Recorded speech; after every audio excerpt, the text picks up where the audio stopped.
What if I told you that Canada, yes, polite, maple syrup-loving Canada, almost became part of the United States? That there was a time when Americans literally invaded Canada, and another time when Canadians seriously considered joining the US? This is the wild story of how a frozen wasteland that nobody wanted became one of the world's most successful countries, and how close it came to never existing at all. Spoiler alert, it involves a lot more violence, betrayal, and terrible French military decisions than you'd expect. Our story starts in 1534, when French explorer Jacques Cartier landed in North America, planted a flag, and basically said, "This is ours now." Problem was, France then completely forgot about it for 70 years.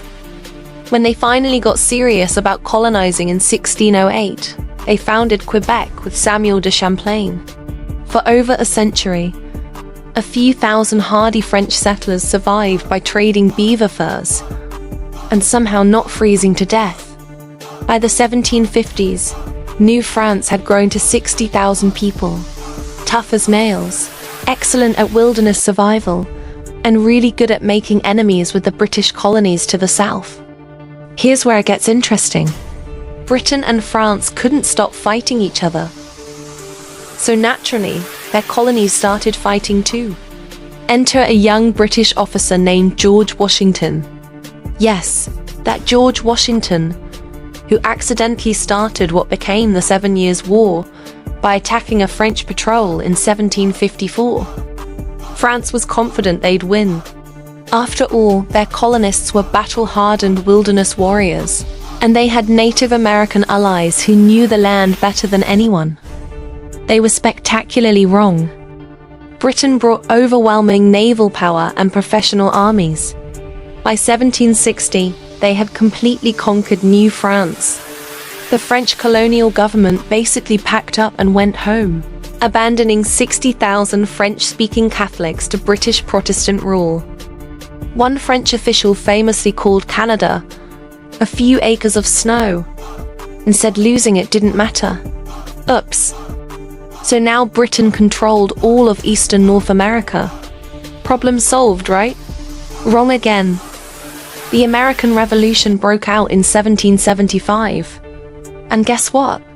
The Americans tried to liberate French-Canadian Quebec, thinking they'd be grateful for rescue from British rule.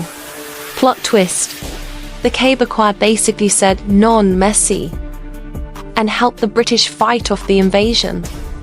Why? Because Britain had been surprisingly decent to them. They let them keep their language, religion, and laws. The Americans, on the other hand, were mostly Protestant and not exactly known for religious tolerance at the time. After the Revolution, thousands of American loyalists fled north to Canada, doubling the English-speaking population overnight. Now you had French Catholics and British Protestants trying to share the same country. Britain's solution? Cut Canada in half. In 1791, they created Upper Canada, mostly English, and Lower Canada, mostly French. Genius move, or so they thought. The War of 1812 changed everything. America invaded Canada again, this time trying to conquer it outright. The war was brutal. Washington, D.C. got burned down. Canadian militias fought like hell, and nobody really won. But something amazing happened during this war. English and French Canadians fought side by side against the Americans. For the first time, they started thinking of themselves as Canadian. By the 1830s, Canadians were getting really tired of corrupt British-appointed governors who treated them like second-class citizens. Sound familiar? In 1837, both Upper and Lower Canada exploded in rebellion. In Quebec, French Canadians rose up demanding democratic rights. In Ontario, British settlers did the same thing. It was like the American Revolution, Part 2. The rebellions failed spectacularly. The British crushed them in just a few weeks. But Britain got the message. Oh crap, We're about to lose another colony to independence movements. Their solution was brilliant and terrifying. Unite all the Canadian colonies into one big country before they could join the United States. Why were they so worried about America? Because after the Civil War ended in 1865, the US had the world's most battle-tested army, a booming industrial economy, and a concept called manifest destiny. The belief that America should control all of North America. Some Americans were literally talking about annexing Canada. The threat was real. July 1st, 1867, Confederation Day. 4 British colonies, Ontario, Quebec, Nova Scotia, and New Brunswick, united to form the Dominion of Canada. It wasn't exactly independence. Britain still controlled foreign policy and could overturn Canadian laws. Think of it as independence with training wheels. But it worked. Within decades, Canada stretched from sea to sea, incorporating the vast Western territories and building the impossible, a transcontinental railroad through some of the world's most brutal terrain.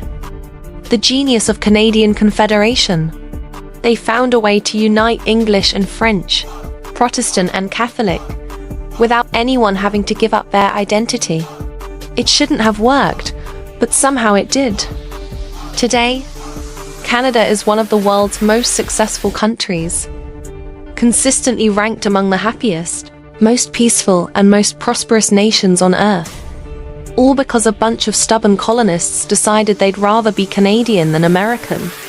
They chose compromise over revolution, gradual independence over violent rebellion, and sorry over hell. Yeah. And honestly, looking at how things turned out, they might have been onto something. Want to know how other countries got their independence? Subscribe for more stories of nations that almost never existed. And let us know, what other what-if moments in history should we cover?